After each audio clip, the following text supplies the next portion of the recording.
Hey guys, somebody in the Facebook group was asking just to do a once over on my fleet washing trailer. So it's going to be fairly in depth without being crazy in depth. Um, I have a single axle, I believe it's a 5x8 trailer from Lowe's. I think it was like 700 or 800 bucks off of Craigslist. I bought mine used. There's quite a few in my area, at least. There's quite a few of these out there, so it can kind of help you save money buying them used. Anyways, I got a 4 gallon a minute, 4,000 psi pressure washer, which is not what I would do if I was going to do this again. This whole trailer was originally supposed to be for soft wash because I kind of fell into the YouTube trap and the multi-level marketing. We didn't need to talk about that. Anyways, 4,000 psi. I have to turn it way down. When I'm running my fleet washing stuff, I've got to run around like 1900 psi. If I were to do this again, I'd probably go with a 5.5 gallon at least, around the 3000 psi. They make, even for the GX390, they make, I think it's a 6.8 or an 8 gallon a minute at like 2500 psi, which is an option if you wanted to go that high. Anyways, so I've got the Hydrochem remote system here, and this is the injection. It's basically a downstream setup that has a solenoid there in the blue that either lets your acid or your soap through, or neither of them through. I've got 1/4 inch hose here, and I just threw like a 12-ounce fishing lead sinker on there. This whole setup is not my dream setup, but hopefully it helps you guys. The reason I have those weights on there so I can drop them in, and it can sit down at the bottom. And then the whole reason I didn't plumb them directly into the tanks is just it's easier for me at the end of the day to take those and to set them in a bucket of water so that I can clean my soaps. I can go like 1, 2 and clean out all the soaps. That way it doesn't get gummed up. These remote setups are pretty expensive. I think this was like $2,300. I can't remember exactly, but it's well worth it. The other setup you can get is a 2-step gun, where you have like a lever on there. You can switch between your acid, your soap, and just straight water. Whatever is better for you. But I've been really happy with this. The range is pretty good. Actually, I've never gotten to a point where I've had it not work. It's been really, really helpful.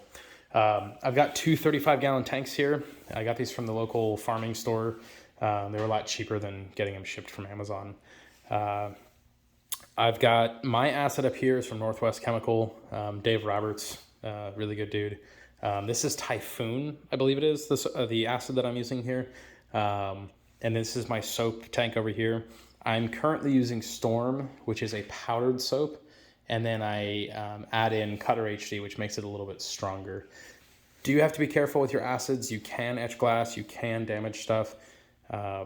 Take the time to learn your chemicals. I'm not perfect, but whoever you're buying your soaps from should be able to tell you what ratios you should be running, and you may have to end up throwing soap before you do your acid if temperatures are really high, or if your acid's too strong. So just be aware of that. Talk with your provider. They should be able to get you set up on that. I've got a 6-gallon gas tank right here, and I run a line through here. You basically just, when you get to the job site, you just crack it open, and it allows it to vent. And it goes down to a pulse pump down here. It's a mechanical fuel pump that uses the pulses in the carb barrel to pump your fuel. These apparently are known to fail. I haven't had any fail. When you buy them on Amazon, they come in like 3 packs, so I just keep 2 with me.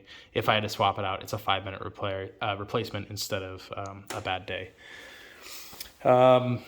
My trailer is lined with some plywood here. Had I done this, I had already installed this. I would have otherwise just done a 5x8, a full sheet of plywood. It really helps with the rigidity of your trailer.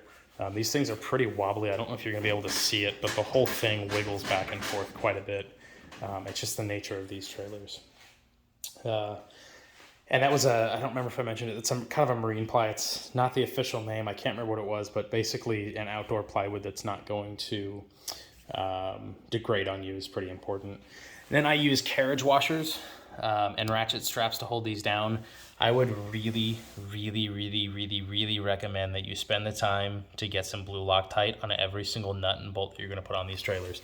There's a lot of vibrations, not just when you're driving down the road, but the vibrations on this will make a bunch of stuff back out over time. And you don't want to be the guy who's dropping nuts and bolts on the road for the people behind you. Not to mention you could lose your equipment, which is arguably worse.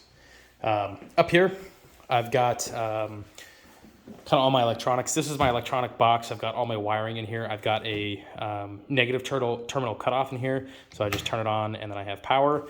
And then I've got a power strip over here. I can turn on my remote system over there. And I can change, all the settings of my lights to flashing if I wanted to. Which brings me to the next point, which is lights. I would really recommend that you have lights on your trailer if you're going to do one of these. People don't expect small cars to be towing. I currently am towing with a Prius, and it's not really ideal. And especially in the Northwest where it rains a lot, you kind of just disappear on the road. Definitely worth having. I've got some PVC pipe up here. I've got a spare gun here, which is just kept in with worm clamps right here. Pretty simple setup. They're just held in by gravity. Nothing special to it. I've got my brushes here, and I've got some rock straps. I believe it's ROK, yeah, rock strap. They're bungee, and you can cinch them down, which is really awesome. Things have really lasted me. I've had these things for years. I have a surface cleaner. I don't really think that most people need to get a surface cleaner. I already had one, and it's really helpful on the interiors of trucks, getting them really spotless with not a whole lot of effort. It's definitely worth it. I've got a proportioner up here, which I don't need. If you want to buy it, hit me up. I'll get it to you pretty much at cost. And then I just threw a little sheet here. My surface cleaner was kind of getting dug through. It was scraping while I was driving. So nothing too crazy there. My electrics, battery, and I have a bleach pump in there. I was gonna do soft washing, but don't really worry about that too much. I've got Cox reels up here. I've got 100 feet of hose, which is what I used to use, and this went to a Hudson float valve in there, which was supposed to be for mixing bleach and whatnot. But I got a 250 foot section of hose here, which I would really recommend. There's been a few job sites that I need some really, really long hoses. So it's really nice having it all in one place. And then I got 200 feet of 3/8 pressure washing line. Nothing too special with that. You do want to run shorter hoses when you can, when you're using the remote system. This doesn't affect people that use the two-step guns where they just switch it. But basically you have to clear the chemical out of all of that line. So when you can run 100 feet, if you need it to run your 200 feet, I just reattach it and I'm all set there. I guess really last thing here is little pressure washing gun here. I've got a 5-foot lance. If you don't know, the lance is basically the tip of the whole nozzle here. I've got a swivel down here, which is really nice. It helps my hoses from looping over themselves. I got an easy pull trigger. You can find a bunch of them on Amazon. There's really nothing too special. Some of them have locks, so you can press buttons and keep it locked if that's what you're interested in. And then the lance itself, I put a bend in mine, and then my nozzle tip is at instead of being straight up and down, it's off kilter, kind of like that. And that allows me, together with the bend and that nozzle like that, it allows me to twist it to the side and have it do the work moving it around so that I'm not fighting it all day.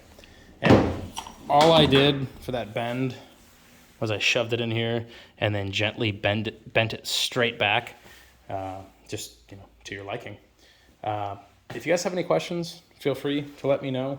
I'm happy to help wherever I can. There's been a lot of really, really helpful people for me in the industry, and I want to pay that forward. These trailers, like I said, they're pretty wobbly, so don't overload them. Pay attention to your load ratings. Pay attention to the receiver and the hitch on your car to make sure that you're not putting too much tongue weight on there. And just regularly inspect these welds. I usually wash on the weekends right now, and I try to check them every week. I have seen other people where these welds come apart and they're driving down the road and the whole thing's flopping around. So I think that's about everything that I've got here. But yeah, if you have any questions, feel free to ask. I'm happy to help.